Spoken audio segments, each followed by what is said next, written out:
Alex Scott here with jamplay.com, and welcome to Brave New Worlds, beginning bass for guitarists. Now, if you guys know me or are familiar with my courses here on Jamplay, either live or on-demand courses on the site, you will know that I am normally a bass player. So seeing me with a guitar, playing a guitar, is a little bit unusual, but I wanted to play a little bit of guitar at the beginning of this lesson just to kind of get us into the mindset of exactly what this whole course is about. And that is transitioning from being a guitar player to being a bass player. For fun, for pleasure, for profit, for many reasons. I wanted to do this course because I know that there's a lot of guys out there, a lot of guitar players out there who will find themselves picking up a bass for one reason or another and find themselves being really, really curious about this mythical four-stringed beast. So, there's a lot of reasons you might want to switch. There's a lot of reasons why you might want to pick up a little bit of bass in addition to playing guitar. And we're going to go over all those reasons and a lot more, but I thought that it would be a really cool idea to do one of our 10-week live courses, just kind of going over beginning bass, but from a little bit more of a guitar player's perspective. So instead of treating it like you're fresh off the boat, so to speak, to music in general, kind of assuming that you guys have, your sort of chord positions and your chord shapes on guitar, and try to take that knowledge and translate it over to the bass. So that is exactly what we are going to get into. I also really want this course to be a lot of conversation between me and you guys through the chat room, the Facebook chat, all that stuff, because, I want to hear questions. Obviously, we always do the Q&A stuff, but I want to hear you guys' stories and things like that, why you're interested in learning bass, what your goals are on the bass, what you guys are wanting to see out of this course, how you guys think about your own transitions from instrument to instrument, all that kind of stuff. I want it to be a real community thing and a real something we can all kind of learn and grow with together. So today, for the very first lesson, I'm kind of starting at basics, pun intended.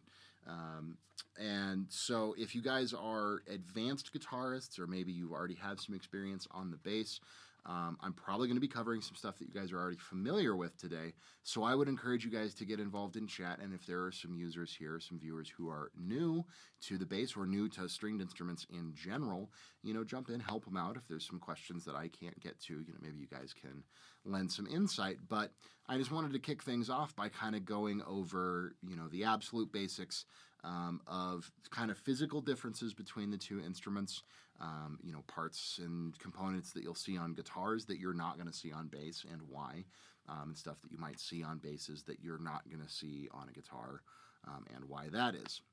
So all that kind of stuff, that's what we're focusing on today. And then I'm also, of course, going to go into right hand and left hand playing techniques for the bass, how they're going to differ from what you're used to on guitar.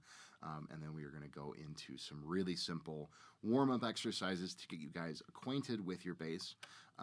You don't have to have a bass guitar to participate in this course. You can do a lot of the stuff that we're going to do on a regular guitar, just focusing on those the top strings, the lowest pitched strings. We'll get to that in a second.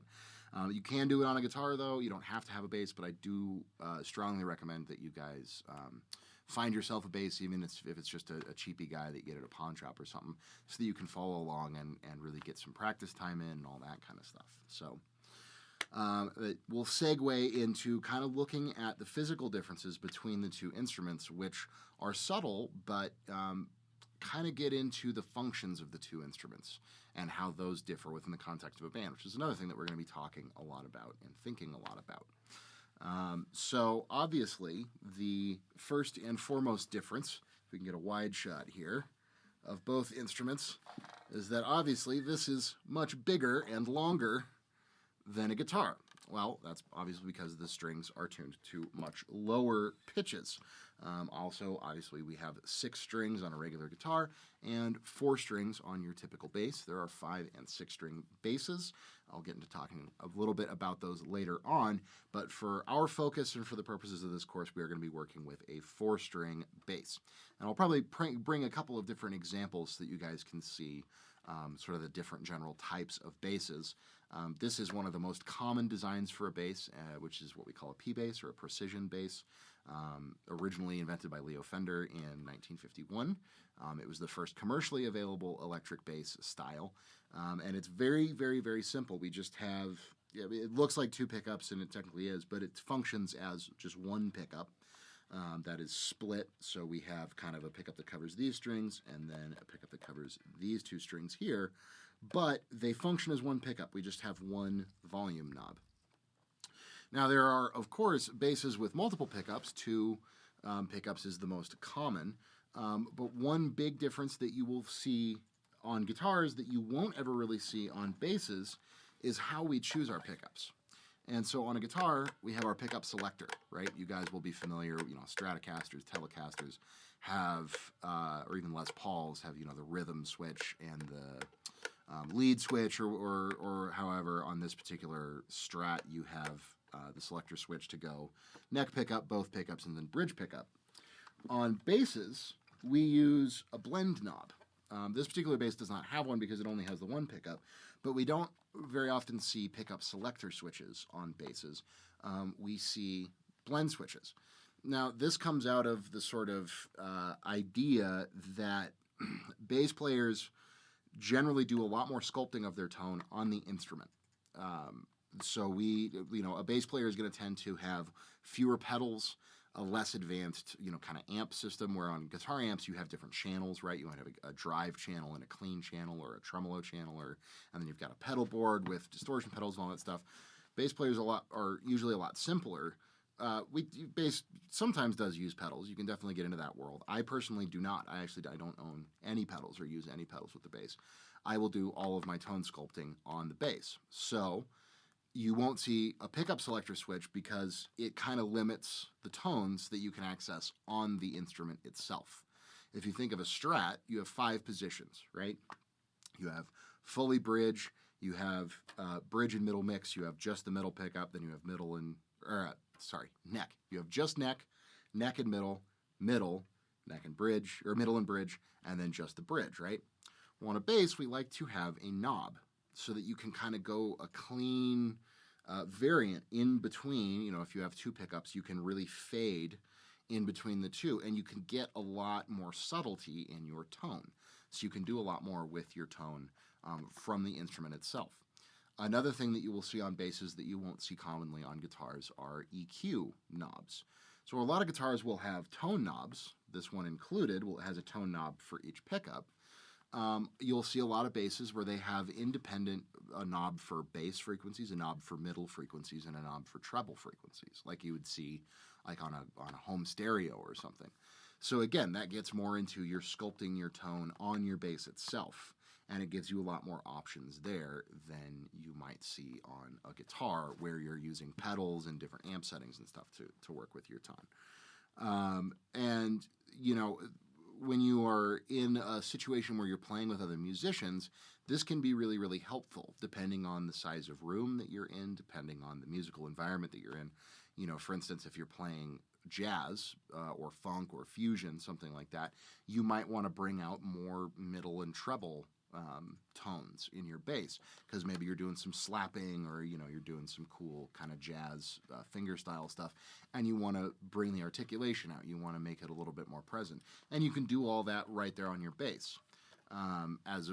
If you're playing in like a reggae situation, you want to bring up really subby, really, really low tones out of your bass. You can do that all right there on the instrument.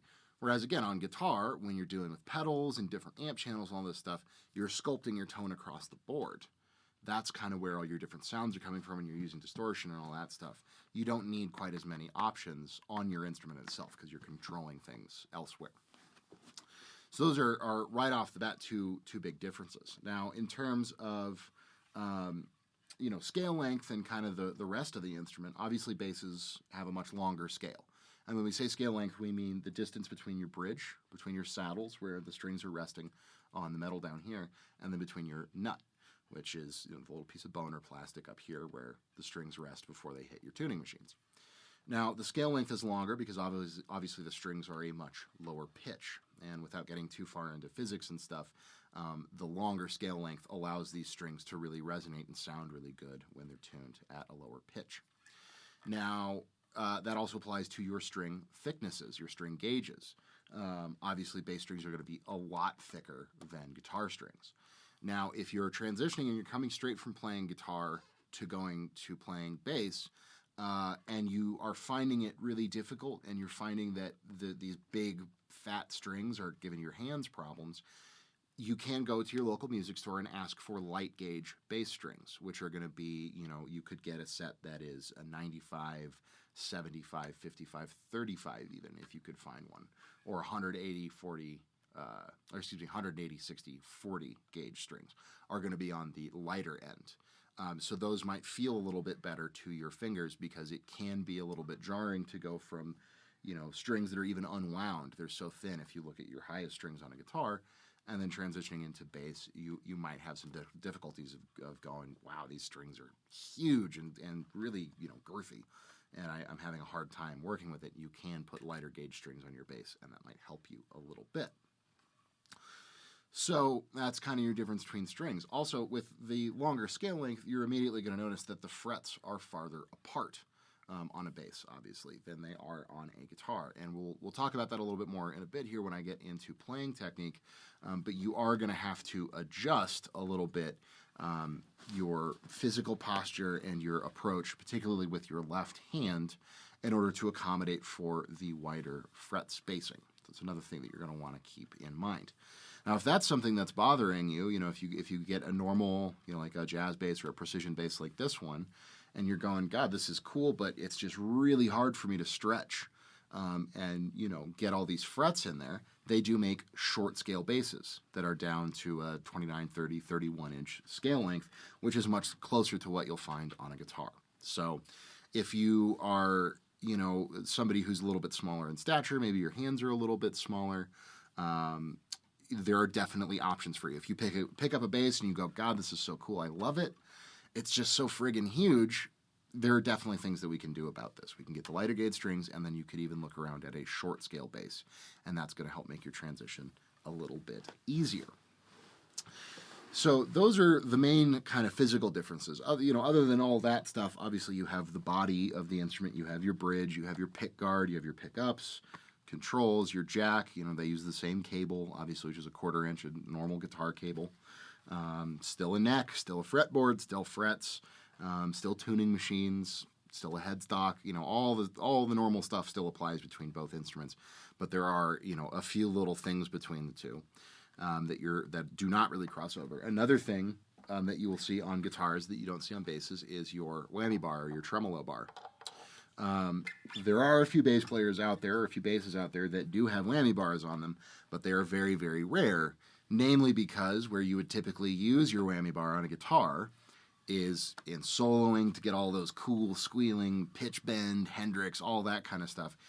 You're not going to want to do that on a bass because that's going to, mess with the note that you're playing. It's going to change the note that you're playing. And on bass, our whole job, and I'm going to talk about this a lot through this entire course, so you're going to get very sick of me saying this, but the whole role and the whole goal of the bass is to be the foundation of the band. It is to be the glue in between the drummer. So the drummer's holding down the rhythm, right? He's playing the groove and is kind of keeping the time element, the tempo element of the music that's going on.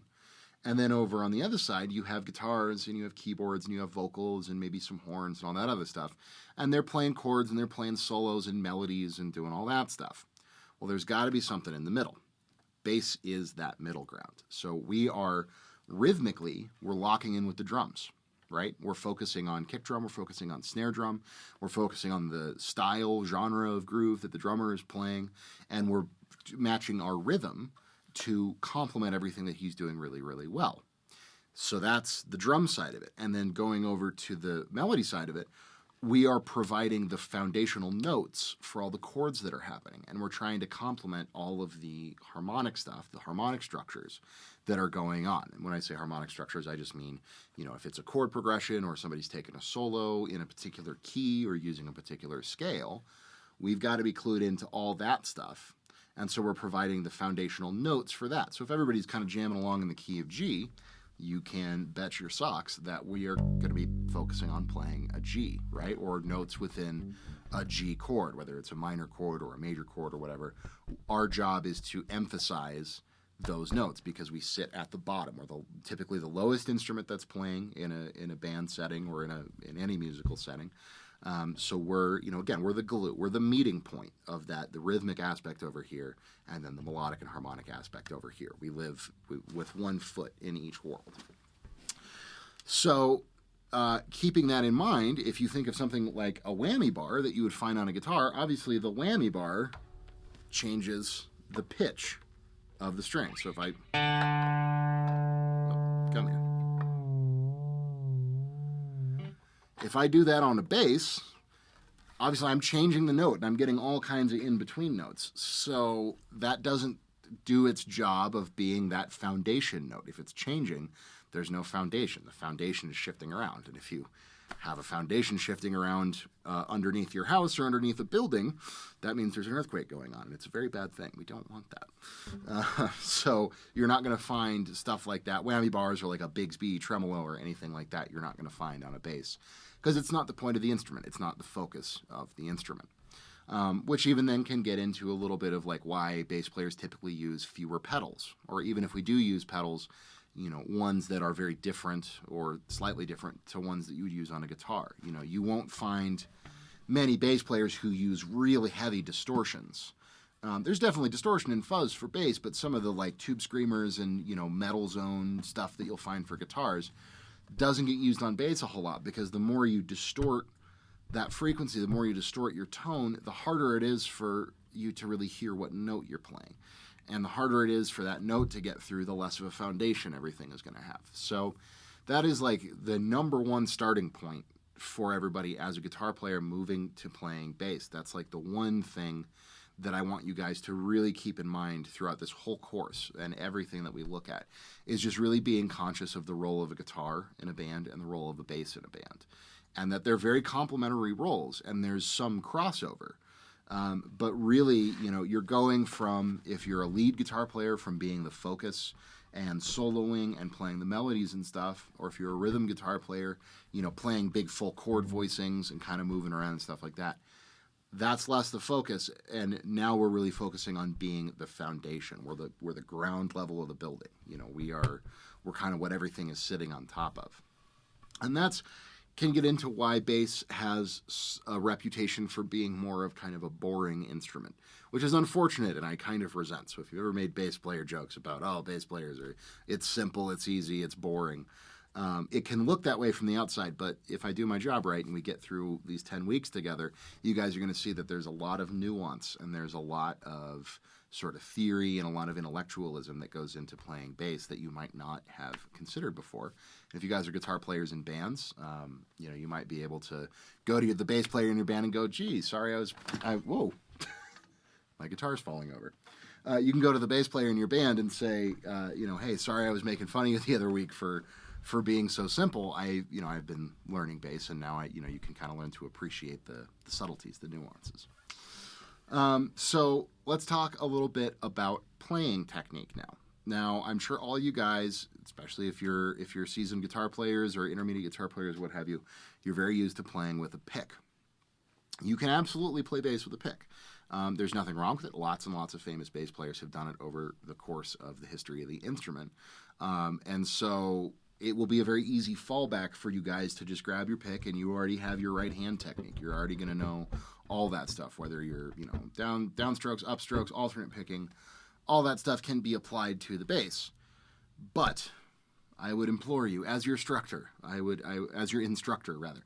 implore you guys to try to learn fingerstyle playing for a number of reasons. One, for me, it is more of a genuine tone for the instrument. Because here's the thing, when you're playing a bass with a pick, which I can kind of simulate, you hear all that top end, all that treble attack in the sound. If you're in a punk band, if you're in a hard rock band, or even some classic rock stuff, that's appropriate, that's part of the sound. But if you are playing jazz, playing funk, playing fusion, playing country, playing reggae, playing really any style of music other than hard, loud, aggressive stuff, rock, metal, punk, you're going to find that tone, it's too much. You're venturing into those really high frequencies that other instruments in the band are taking care of. There's already a guitar player playing a stringed instrument with the same pitched strings as you, and he's playing with a pick. So that attack sound, that really aggressive trebly sound, is already present in the band. And, like I said, punk or something, that can work out well when the both of you are doing it. But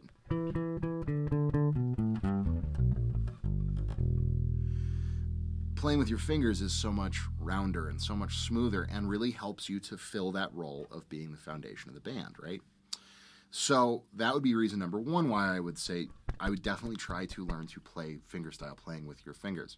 Reason number two I would implore you guys to learn to play this way is that it will open new vocabulary, new sounds in your guitar playing. If you guys are familiar with hybrid picking, you'll know that, when you've got a pick in your hand here and maybe you're picking your E string or your A string and then you're pulling chords with your index and ring finger. If pretending this is a guitar for a second, you're picking here and then you're doing that kind of a thing. Practicing bass fingerstyle the way that we normally do is going to make your fingers a lot more dexterous for doing that kind of stuff on guitar. You will also be able to translate some fingerstyle bass techniques to playing guitar completely without a pick and learning new cool fingerstyle stuff on guitar that you're not going to need a pick for.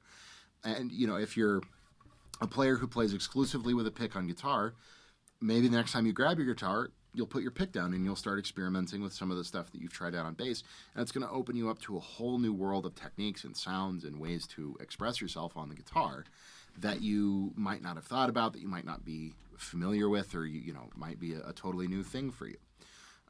So two big reasons right there why I would really ask you guys to. It's going to be hard, it's going to be tricky, learning new stuff always is, but just bear with me. I'm going to try to make it as easy as we can. I'm going to show you guys some great warm-up and technique exercises to get those right hands acquainted with this kind of different approach to playing a stringed instrument. So let's take a look at that.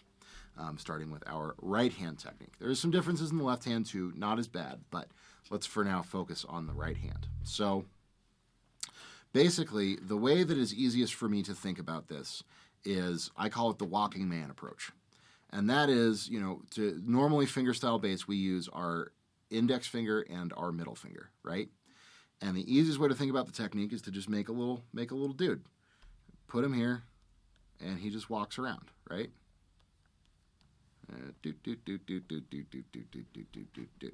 Just like that. If you do that with your fingers, you keep them nice and straight, and you can even just practice that at first on your bass or on a table, on your leg, whatever. That's the motion that we're trying to go for here. And so you take that and you translate it down here, and you get that. The exact same kind of an idea. So now when we're doing that, we have to have an anchor for our thumb. And that can come in a lot of different places, and a lot of different people, different things are more comfortable for them than not.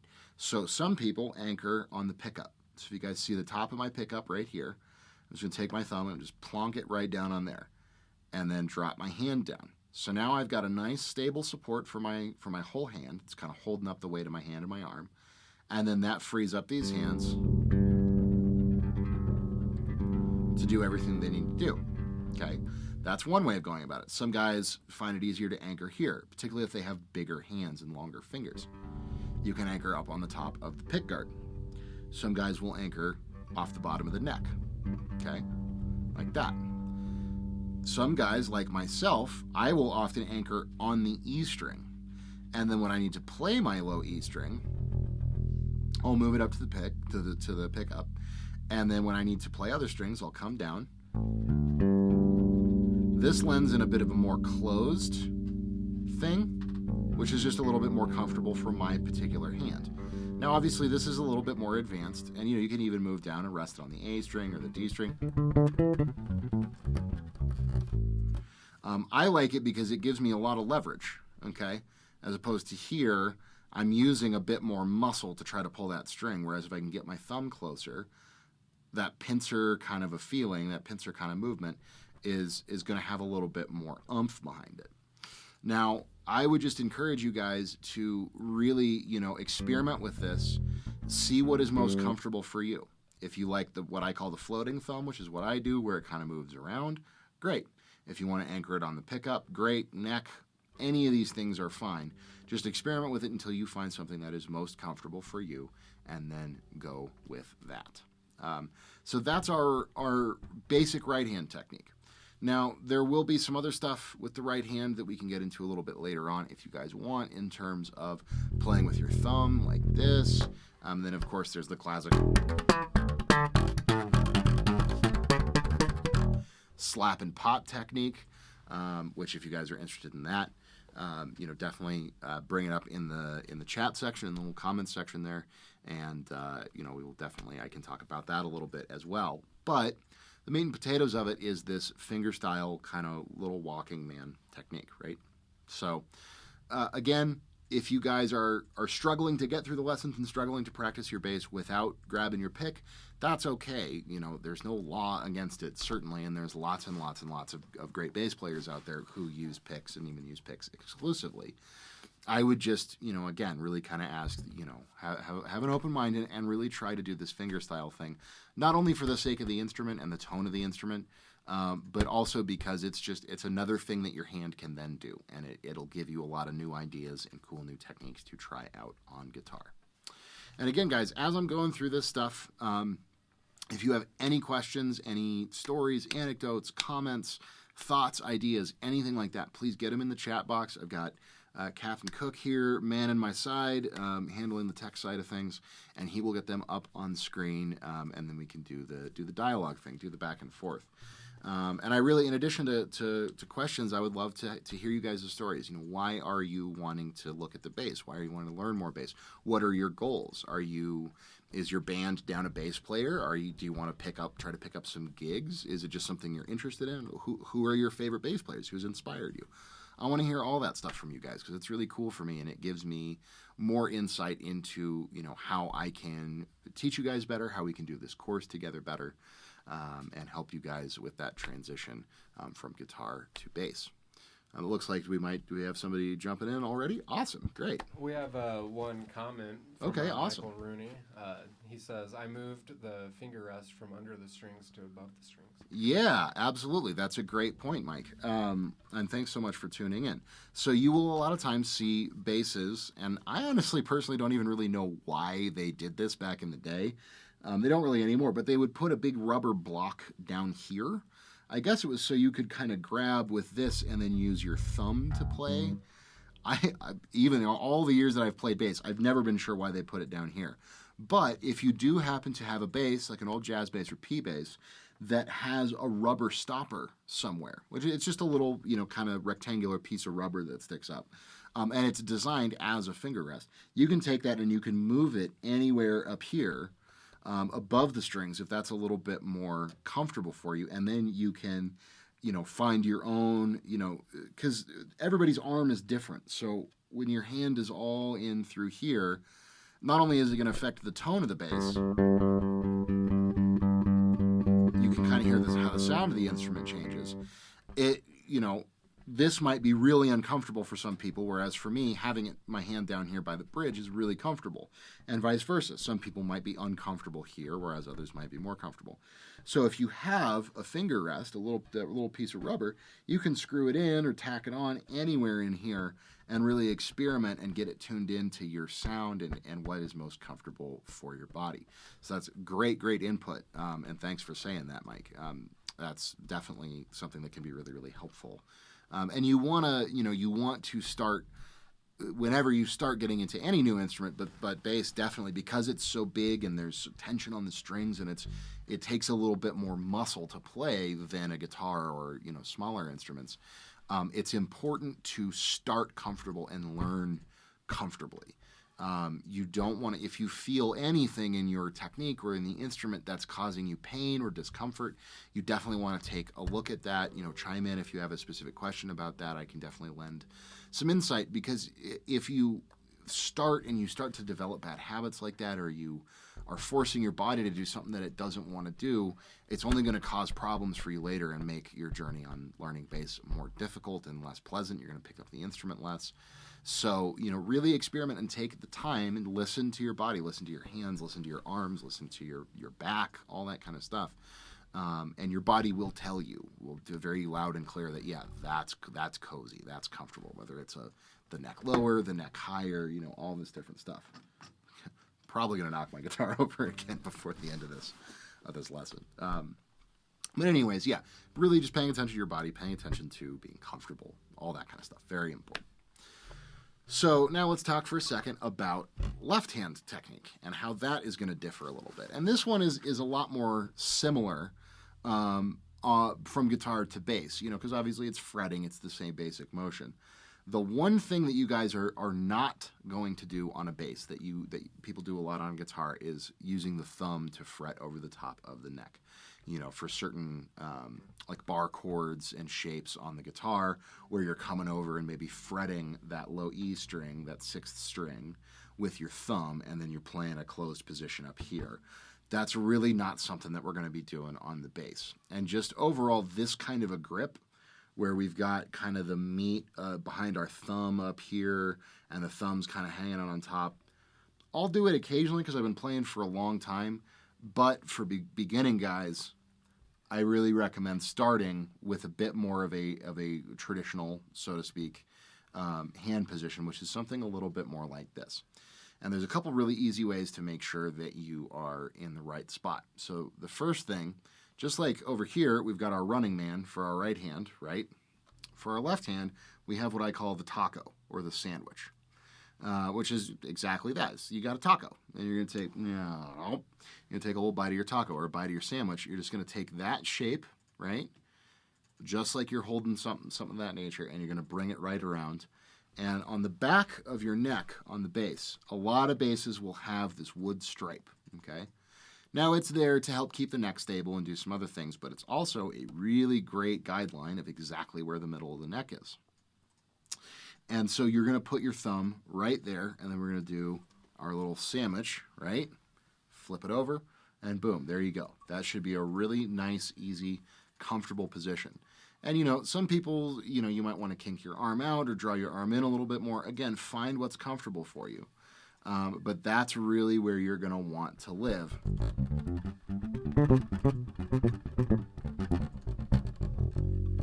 As opposed to anything like this, okay? Because the neck is longer, the more you start to extend out, you see what's happening here with my elbows digging in and my arms getting all wonky. We don't necessarily want any of that. Whereas this, nice and relaxed, nice and natural, gives you access to the highest frets, the lowest frets.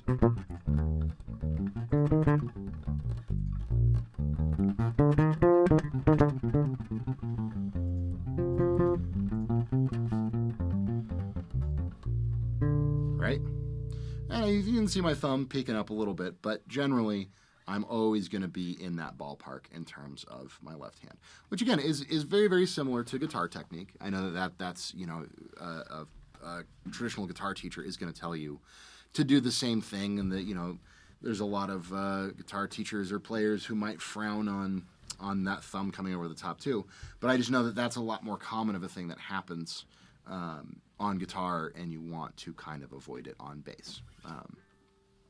So those are our basic playing techniques for you. We've got our walking man, and then we've got our kind of taco sandwich kind of a guy. Now, next week, we're going to start playing along with a big thing for me in all of my courses. For you guys who are guitar players and normally do guitar courses, have not seen one of my bass courses, I'm very, very, very big on play-along tracks, okay? So I also, I have a recording studio. I do recording engineering and production. I play drums. I do a lot of different stuff. And so I always try to feature in my courses a lot of different songs that we're able to play along to that feature real drums, real keyboard instruments, stuff like that, and are inspired by music that you're going to encounter out there in the real world. And And so that's definitely something that we're going to get to do as we go along through this course. I'm going to have 9 different tracks that we're going to be able to play along with and practice along with, so that you guys can develop your technique along with a real drummer and practice, grooving along with that kind of stuff. So that's something that we have to look forward to. But for this, I just want to show you guys some really basic kind of free-form warm-up and technique exercises to get your hands into good playing shape before we start worrying about playing in time with stuff. So really easy exercise for your right hand is going to be just dead simple, probably something similar to what you guys started when you started playing guitar, and that is to just play your strings open, back and forth, alternating your fingers and not alternating your fingers, okay? So first we can just do our index, and we just pluck, go up, and up, and up. We're not worrying about left hand muting. We're not doing our left hand is totally slack over here to the side, okay?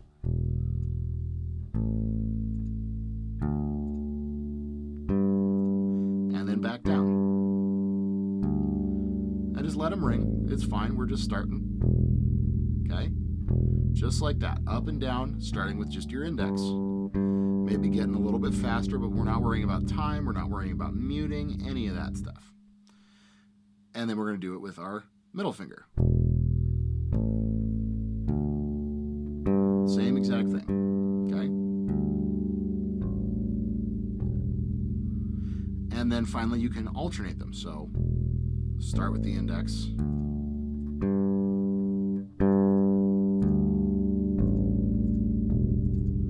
Or start with the middle.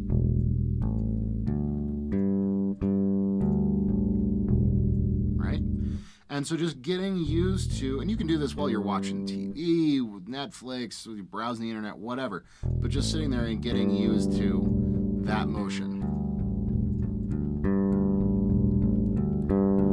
Whichever finger is more comfortable, you're just learning all about all that stuff, and the whole time paying attention to, does my arm feel weird? Do I need to move my hand? Am I maybe not anchoring my thumb in the right spot like we were talking to? Listening to your body and just getting your hands acclimatized to that basic kind of right hand technique. So now once we have mastered that, we can move on to incorporating the left hand. And as you guys who are guitar players will know, obviously our 3rd fret is great bridging if we're thinking about playing open string. Everybody knows that riff. Harder to play on bass, but 3rd fret is a nice fret to transition in between strings. So you can now incorporate our right hand exercise that we were doing, but pluck your strings twice, and then just do it open, and then using our nice sandwich fretting technique, 3rd fret. A string open, 3rd fret. D string open, 3rd fret. G string open, 3rd fret. Oh, and that's actually a quick note. I can't believe I forgot to mention this earlier. The tuning of the bass, and it's basically the same as the guitar, so it's not a huge thing. But the 4 lowest pitch strings, or the top strings on your guitar, if you're holding your guitar, are E, A, D, G, right? Bass is exactly the same. We're just 1 full octave lower. So the pitch of the guitar strings is actually up here at our 12th fret. Oh, here, let me turn it up so you guys can hear. Here's our low E on a guitar. Those are exactly the same pitch, right? A, 12th fret A here, D, 12th fret D here, and G, 12th fret G here, right? So we just take those, 12 frets an octave, E, A, D, G. So a lot of the scale patterns and kind of things that you might already know, pentatonic shapes that you already know on those 4 lowest strings on the guitar, are all going to translate perfectly over to the bass. All of your fretboard knowledge of E, F, F sharp, G, G sharp, A sharp, B, C, C sharp, etc., all that's going to translate as well. So if you already have good fretboard comprehension and knowledge of note and fret positions on your guitar, that's all going to translate really, really, really nicely over to the bass. So, again, that's kind of y'all's homework for this week, is just getting yourself physically acquainted with this instrument. Not worrying about keeping time and grooving and what did Jaco Pastorius play on some such record. We're not going there yet. We just want to think about getting our right hand acquainted.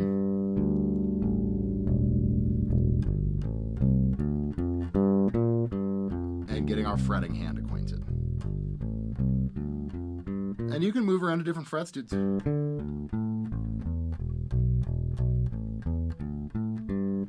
And just kind of putting it all together and finding little things that we can do where we're moving from string to string, or even this kind of stuff, where you're just focusing on one string and you're just plucking the string with that right hand and then moving that fretting hand up and down and around.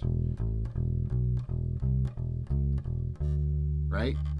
All that kind of stuff. That's what we're worrying about right now, because we just want to get our hands used to it. We want to give our hands a little bit of new muscle memory stuff going on, and just get them acquainted with this instrument. Because when you have muscle memory built up on something like this, where it's really similar, but it's smaller and shorter and the strings are closer together and et cetera, the right hand technique is different and different.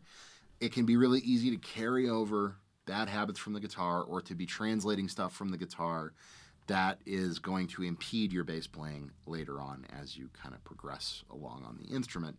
And so we want to kind of nip that in the bud right off the bat, and just get our hands and our fingers acquainted with this new instrument. So that is y'all's homework for the week. Practice those strings, right hand technique, left hand technique. And if you don't have a bass yet, go ahead and grab one. But I think it looks like we have a couple questions coming in. Awesome. Let's chat.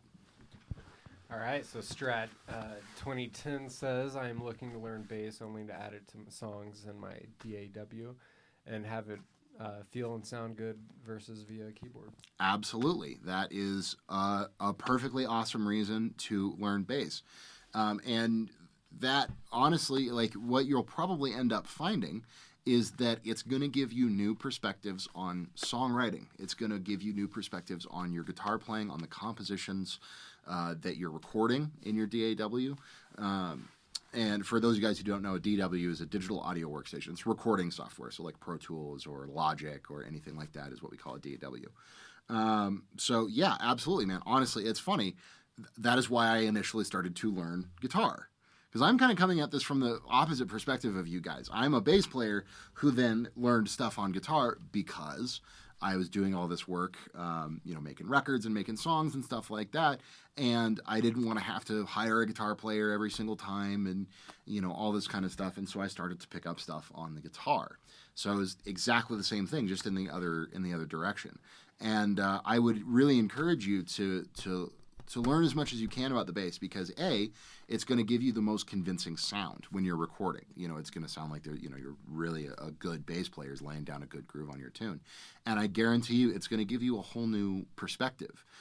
Because instead of thinking about things in terms of chord, this is an E shape G and this is an A shape, this, that, and the other, and all that kind of stuff, you're going to start looking at it and go, oh, well, this voicing has a third here and a fifth here and a seventh there, and oh, that all translates down into this scale on the bass.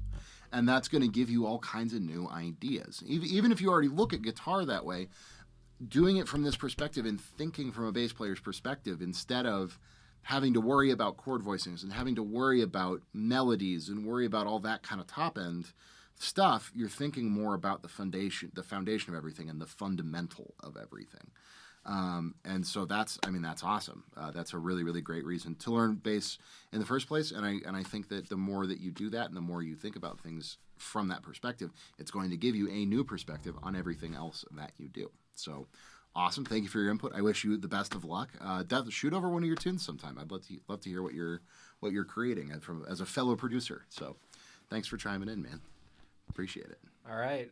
Neem says, the scale length feels so long. Is it best to start in the middle of the neck? Indeed. This is a common thing that happens when you're coming to the bass, especially from guitar. Just that 4 or 5 inches can make a world of difference in terms of how you're able to get around the neck and all that kind of stuff. you can start in the middle of the neck, but the thing that you're going to run into is that a lot of our lowest notes and our fundamental notes, and like a low G position or a low G scale, you can't really get a lot of those notes without being down here. The next position up for a G scale on a bass is clear up here from the 10th to 12th frets. Okay, so I have a couple of suggestions. If you have not already bought a bass, look into getting a short scale bass, and especially if you're somebody who, again, is a little bit smaller in stature, has a little bit smaller hands, a little bit more delicate hands, thinner fingers, all that kind of stuff. Even if you do have a bass, maybe see if you can go trade it somewhere and get a short scale bass. There's lots of very cheap options for short scale basses. It's not like some weird custom thing. They're a little less common, but I mean, I know Squier, which my good friend Squier here, so they make a Bronco bass that's sold in every Guitar Center. I think it's maybe $100. And so you could very easily, if you already have a Fender Jazz bass or something, you could go maybe trade that in, or maybe you have another piece of gear laying around that you don't need, and grab a short scale bass, because that'll at least get you started thinking about it, get you familiar with it, and then you can slowly work your way back up to the full length, the full scale bass. So that would be my number one suggestion, and that kind of goes into the next question. Okay, great. Francis, he asks, how much should we spend on your first bass?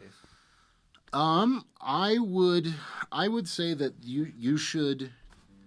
How much you should spend should be directly proportional to how Okay, so for the gentleman a moment ago who was saying that he just mainly uses a bass to record.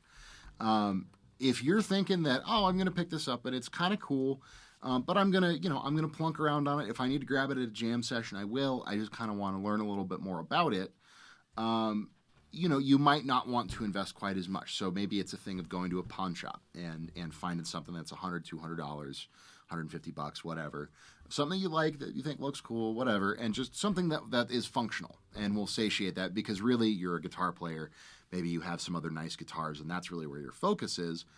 Obviously, you might not want to spend quite as much. Now, if you're thinking that bass is going to be a big part of your musical journey, a big part of your musical expression, you might look a little bit more seriously at investing in something a little bit nicer. Now, the great thing that we have going on in this day and age is the fact that there are a lot of companies, Squier included. Squier used to get a really bad rap for making really low quality instruments, and that was true for a long time to some degree. Squire's gotten a lot better. The Squier vintage modified jazz basses, I think, are $299 brand new.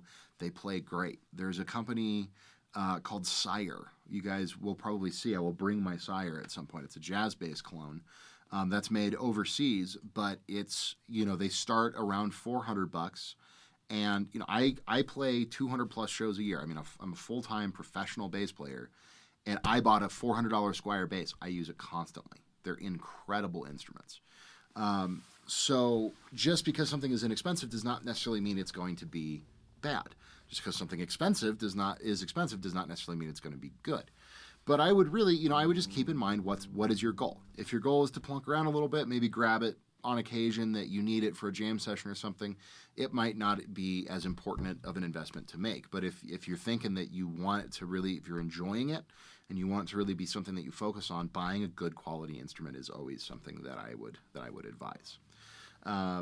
So yeah, and then that, again, getting back into the whole short scale thing, coming from guitar, that might not be a bad idea for a lot of you guys if you're having that problem with extended scale lengths.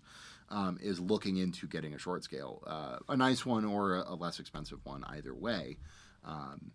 Yeah, so that's the spiel there. So thank you guys, all great questions. We got.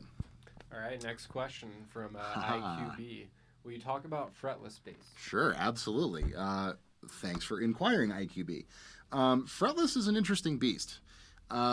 I personally don't own a fretless. I used to have a couple of fretless basses years and years ago. They are not as in vogue anymore as they used to be. The fretless basses have a very particular tone to them. And for you guys who aren't familiar, a fretless bass is exactly what it sounds like. It's a totally normal 4, 5, 6 string bass, but instead of frets, the fretboard is just smooth. And they'll usually epoxy it so that it's really, really smooth and hard. And you can play you can just gliss all the way up and down, whoop, and get any note in there. So, they're a lot more difficult to play because when you have a fret, if, like right here, if I'm pushing there or there, it's exactly the same note.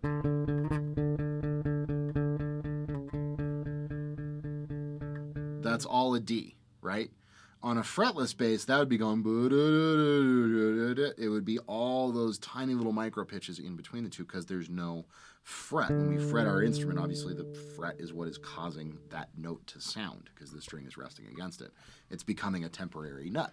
Same exact idea. So fretless bass, you don't have that convenience of always knowing that you're in tune. So it takes a lot of practice to know that, I can be ripping around. And I know that if I stop and hold that note, as long as my bass is in tune, that's going to be a perfect F every time, that particular fret. That's a perfect B flat. I know it's going to be every single time. On a fretless, you might end up a little bit off. So it takes a lot more practice to be able to play in tune. It also has this very particular tone to it that I can't even really emulate here because none of them are a fretless bass. Go listen to Jaco Pastorius, is one of the most famous fretless players. The bass player from Journey used a fretless a lot. Who else? There's a great solo bassist by the name of Michael Manring who does some really cool solo compositions on fretless bass. And you will immediately recognize the distinctive fretless tone because it gets used in a lot of places. But it was really popular in 80s rock and hair rock and stuff. You'd see the guy from Aerosmith playing a fretless occasionally, and you would see dudes from, bands like that. It was a very hip sound around that time. And it's still, there's a lot of jazz guys who will play fretless now. There's a lot of fusion guys who will play fretless basses. I'm sure there's a bunch of guys that I'm forgetting to mention.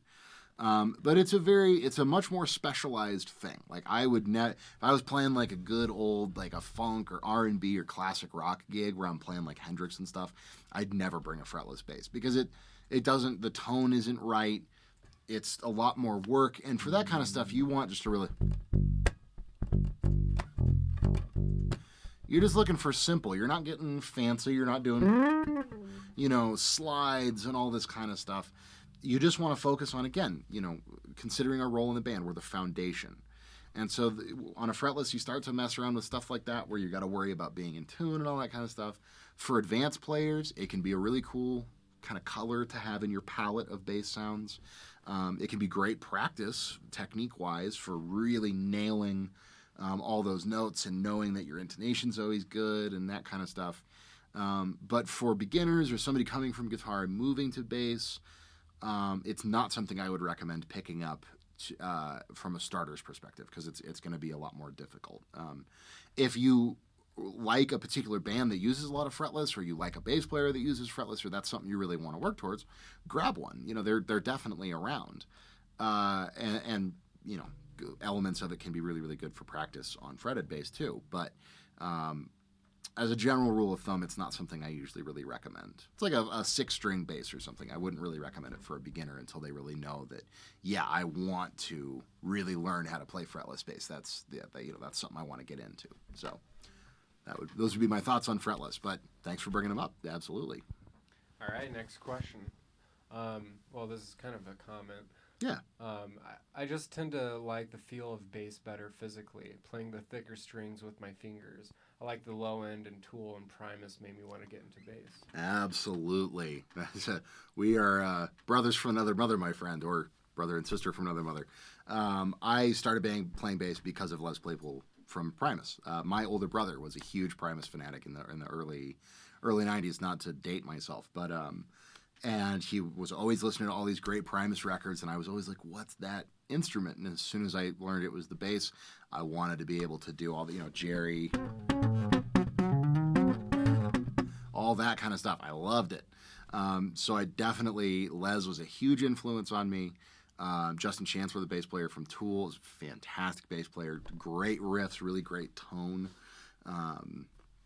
Yeah, Les used a fretless. Actually, that's one of the things that Les Claypool from Primus is known for is his 6-string fretless, which is a monster of a bass. And I used to own a 6-string fretless because of Les Claypool. I thought it was the coolest thing in the world. But then you actually go out, you start gigging, you go further down your journey, and I was like, I never play this thing anymore, so I had to relinquish it back into the world. But yeah, that's awesome, and that's I love bass for all those same reasons. It's big, it's physical. I've always felt like it's a little more physical in guitar because it's bigger and it resonates more. You can really feel the body moving around and really kind of get in there and grab it. And bigger spacing on everything means that you can really kind of manhandle it, do all that kind of stuff. It's more interactive to me than guitar is super cool, and I don't want to rag on guitar or anything because I love guitar. I love guitarists. But it's just, it's more physical. It's richer, it's deeper, it's lower, it's bigger, it's more in your face. It's all that kind of stuff. So I'm right there with you, brother. Yeah, thanks for chiming in. All right, let's see. Another question. Are there any notable differences between acoustic and electric bass guitars, like size and sound differences? Definitely. So I wish I had an acoustic bass. The distinctions get tricky because you have upright basses, stand-up basses, or bass violins, they're sometimes called, and then you have acoustic bass guitars. And I think that's what you're asking here. Main differences is it's a lot like the difference between an electric guitar and an acoustic guitar. Obviously, an acoustic guitar, especially like a big dreadnought body, is going to be bigger. Just physically, your arm's going to get pushed further out because the body's much deeper. You're going to have kind of more to grab onto, all that kind of stuff. And it's acoustics, you're not dealing with amplification. That's, kind of a thing. So all the same things apply to moving from an electric bass guitar to an acoustic bass guitar. The bodies are bigger, they're deeper, so your playing technique is going to be a little bit more here as opposed to here. The strings, I've always felt like acoustic bass guitars are a little more difficult to play, weirdly, because the strings feel like they have more tension on them. I don't know if that's like scientifically true or not, but I have never been able to do the stuff, all the fast stuff that I can do on an electric bass. I find myself having a really hard time doing on an acoustic bass. And I don't know if that's just because it's bigger and kind of further out and all that stuff, or if that's just because there's more tension on the strings because of how the body sits. I don't know. They've always felt stiffer to me and less kind of forgiving. But the biggest and most obvious difference is the body, and that it's going to push your arm out and it's going to change the whole angle and approach of your right hand. Also, not having a pickup to rest anything on can be really funky and can be kind of can make problems for some people, because here, you've got a pickup, you've got a pick guard, you can even, like, if you really wanted, I've seen guys anchor their hands like this, like around the top of the body. None of that stuff exists on an acoustic bass guitar. It's just strings and then a big hole in the middle. So it's hard to know what to do with your right hand. I don't know. I'm not a huge fan of them personally. They're also not very loud because you need really big. That's why an upright bass is so physically big, because you need a big cavity and big pieces of wood to get those low tones to really resonate out. And when you take something that's this size and you just make it a little bit deeper, it doesn't really sound very rich. I don't know. I'm not a huge fan of acoustic bass guitars. They have their place. They're good for campfire jams, that kind of stuff. I've never really seen one playing one like professionally on a stage, because they feed back a lot. Yeah, Well, yeah, that's kind of my take on those. There are a fair number of differences, and I just, in general, I've never really had a reason to own one or seek one out for anything. So, but yeah, those would be the differences there. Great question, though, for sure. All right, 3 more questions. This one's from Donald. What is the difference between round wound and flat wound, sonically speaking? Round wound and flat wound. Yeah, it's okay. So round wound strings and flat wound strings, for guys who are not familiar with what we're talking about, are just different types of bass strings. And I actually have on this P bass that I play round or flat wound strings. So basically the difference, and I wish we had like an ultra close-up camera because I could actually show you guys. I can kind of make this sound because this guitar has round wound strings on it. So if I run my fingernail,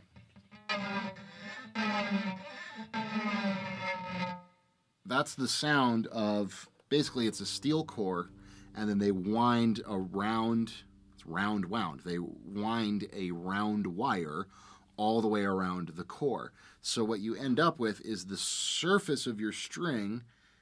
It's like wrapping a piece of string around another piece of string. You're going to end up, if you look at it really closely, you're going to end up with each winding creates a little kind of a bump, right?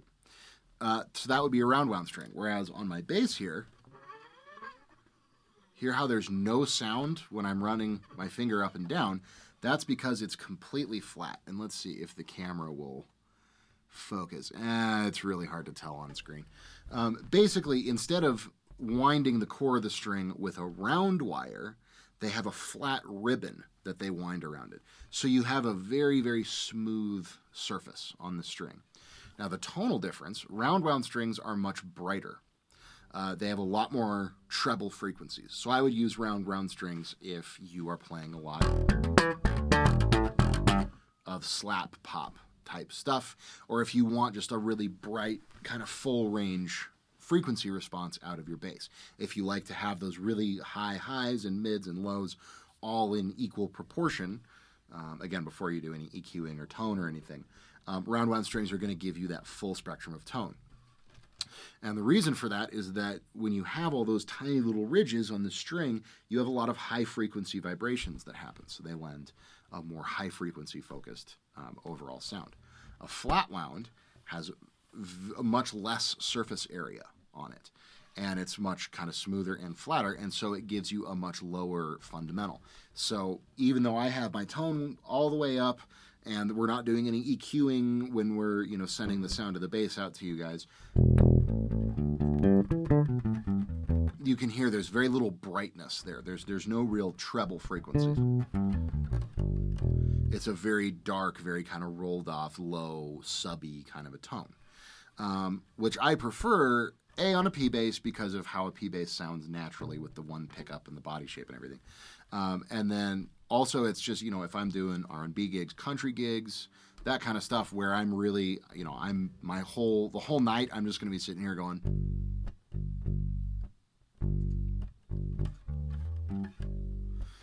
real simple, being a bass player.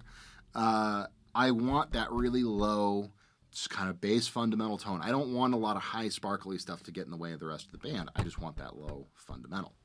So, if you're looking at buying strings, if you do a lot of different types of music and you want to have the most possibilities for playing with a pick, playing slap pop, playing rock, all this different stuff, I would go round wound strings. Round wound strings are a lot more common and can be cheaper as well.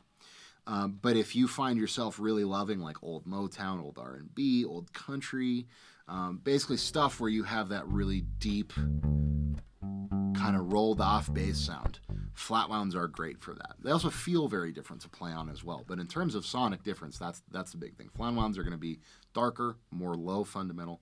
Round wounds are going to be brighter and more even across the whole spectrum. So, yeah. All right.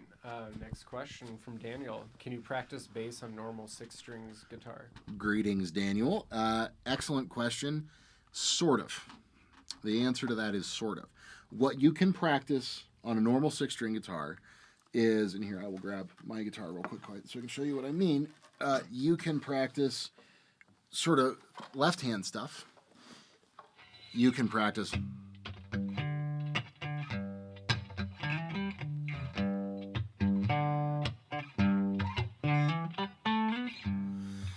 the left-hand fretting and patterns and things that we're going to be talking about. You can practice your scales. You can practice your arpeggios. But you have to stop, and you're not going to use those B and E strings. Those are totally out of the equation. You're just going to be using E, A, D, and G, right? What you cannot really practice is your right hand. Because the second I try to play bass technique, suddenly the strings are so much closer together that you're bumping into all kinds of other strings and you're muting stuff that you're not meaning to mute and things are buzzing that you don't want buzzing and all kinds of stuff. Because just the physical aspect of, like, I can't even fit my finger down in there. See how my finger's getting squished? I'm not pressing against the string. That's just the string spacing. Whereas on a bass, if we go back over to our bass here real quick, keep the camera there. Whoop. I can go all the way down in there. The string spacing is so much wider. And it's meant for bass playing technique, obviously. So those two things, or that main one thing, you really cannot practice the right hand technique that you would use on a bass very well. You can practice left hand stuff. You can practice scale shapes. You can practice arpeggios and intervals and fretboard knowledge and all that stuff because it does translate. Again, these are the same basic pitches, just an octave lower as those 4 lowest pitch strings on the guitar. However, the actual playing techniques are drastically different on a bass than they are from the guitar, especially in that right hand. So that's what's going to be a little bit tricky. Can you follow along with, hang on to this. Can you follow along with what we're doing in this course on just your guitar to kind of make a decision if you want to try bass? Yeah, absolutely. But just know that there's still going to be a pretty significant learning curve there in terms of physical technique when you do make the transition to an actual proper bass guitar. But either way, whatever works for you. I don't want to discourage you from being here or anything. You can do it however works for you. But just keep in mind the playing techniques are somewhat different. Awesome question though, and thanks for tuning in. All right, 2 last questions real quick. Daniel again, can you please explain bass amp versus normal electric guitar amp? Yes. And this, thank you for reminding me. I meant to say this way earlier in this stream. But so without getting way too technical about speaker cone physics and stuff, basically that's a very common question. Can I plug a bass into a guitar amp and vice versa? I have a bass, but I don't have a bass amp yet. I need to practice, whatever your situation is. If you think about the nature of these two instruments, the bass, very, very low frequencies, almost down to the lowest range of what humans can hear. A guitar, very high frequencies. And even though, I fret on a 12th fret, and a guitar can make that note, you've got a bigger body, you've got a longer scale length, you've got much bigger strings. So that obviously sounds, sonically speaking, timbrally speaking, nothing like that. That's brighter, it's got way more kind of high-end and mid-range information, whereas this has a lot more low-end in it, right? So over the years, when engineers have designed equipment, especially amplifiers, guitar amps and the cone speakers in guitar amps are designed to work really well with mid-range and high-frequency information. The actual shape and kind of angle and the size of the center, all that stuff are specifically tailored towards guitar frequencies, right? They're designed to produce those high frequencies. They're designed to work with things like distortion. Whereas a bass speaker is designed to push air and move a lot more and take a lot more power to really power those bass notes out into the room. So the physical design of the speaker is very, very different. The durability levels of the speaker when you try to start swapping them. You can plug a guitar into a bass amp all day because they're big, rugged speakers that are meant to push out these huge, low, high-power frequencies. High power, low frequency. Guitar amps, on the other hand, are meant to use less power. Like an average, a guitar combo, like a Fender Hot Rod or something is, 50 watts maybe. The bass amp that I tour with is over 1,000 watts. And I can get drowned out with my bass amp by a basic Fender Twin any day of the week, even though it's only pushing 50, 70 watts. And again, that gets into acoustic physics, but the only thing you need to understand is that bass frequencies require a lot more power, electrical or otherwise, to push out into the room. So the speakers have to be a lot more durable and a lot more powerful. Guitar amp can handle a guitar, or a bass amp can handle a guitar all day long. If you plug a bass into a guitar amp, you do risk damaging it. Guitar speakers are just not meant to push those low fundamentals. If you are alone at home practicing quietly, you're going to be fine. You know, it's not like the second you plug it in, your amp is going to explode and destroy your house or something.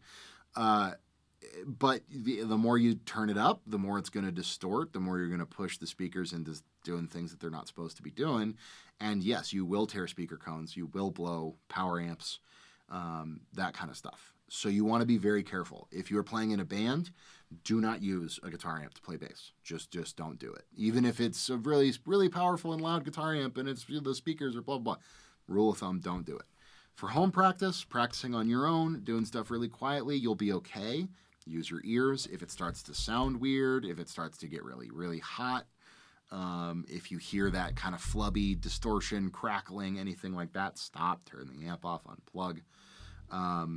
But just as a general rule of thumb, I would recommend getting a dedicated bass amp. Even if you happen to have a PA speaker from a PA system, that's a much better choice to play bass through than any kind of a guitar amp because it's meant to handle a full range of frequencies.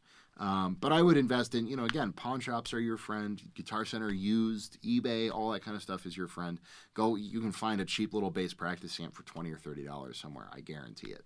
And I would grab that much sooner than risking even a cheaper guitar amp or, God forbid, a nicer guitar amp, a Mesa or something, orange, a nice high-end guitar amp with plugging a bass into it because it's a risky business. So, yeah. All right. Well, we got 2 more quick questions, and then we're going to have to wrap it up. Okay, no worries. From DG Kinney, since you mentioned you record a lot, later on will you be talking about recording the bass, DI into the interface versus miking amps, etc.? Awesome question, DG. It was not in my plan to talk about. I can certainly talk about it a little bit. If you guys are interested, go ahead and do a little poll kind of a thing. Anybody who's interested in learning about that, chime in, and if we get some interest, I will absolutely talk about that because I do it all day long, and it's great information to have. We have been talking to some of the sort of admin guys and the higher-up guys here at Jam Play about maybe doing some recording courses. I would actually love to get you guys' input on that as well. If you are interested in a specific course about recording instruments like this, please chime in so we can kind of gauge interest on that. If it's something that is interesting to you guys, I can absolutely go into it. It's a bit of a departure from how I had the course structured initially, but I would love to get into that stuff with you guys. So we'll take a look.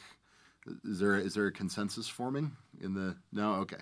Well, yeah, if that's something that interests you guys, stick it over in that chat box there, and we will take note of it. I can definitely talk about that, though, if it's something that people are interested in, because it's a whole world of fun getting into recording bass and recording guitars and drums and all kinds of stuff. So duly noted, and I very well may get into that at some point. Thanks for chiming in there. All right, last question from Martha. I have an acoustic bass with electronics. Any amp suggestions? Indeed. Thanks for tuning in, Martha. I mean, like I was saying earlier, I don't have a ton of experience with acoustic bass guitars. I do know that they are very, very feedback prone. If you've ever experienced feedback where it kind of starts resonating on its own and you get, or like with a microphone, you get that real high-pitched squeal, that's feedback, which comes from the speaker resonating the instrument, resonating the speaker, resonating the instrument, and it forms this loop. So whatever amp you do end up going with, I mean, my suggestion would be go to your local music shop and just try some stuff out. Ask if anybody there has any suggestions. I've never owned one or gigged with one, so I don't know right off the top of my head. There may very well be a company out there that makes stuff specifically for that.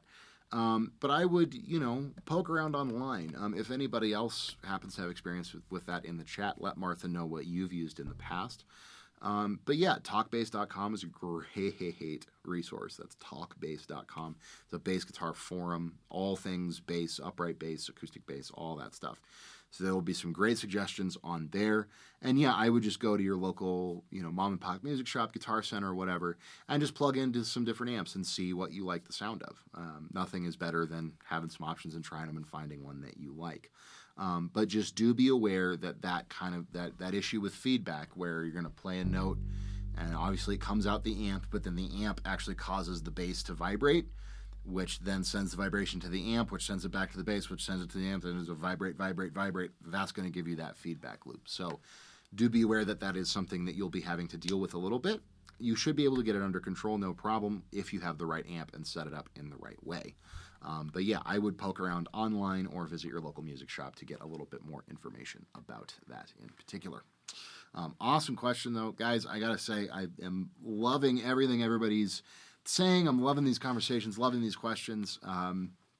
It's just a ton of fun for me to get to interact with you guys in these kinds of things and talk about all this great stuff. So let's keep that going for the rest of this course.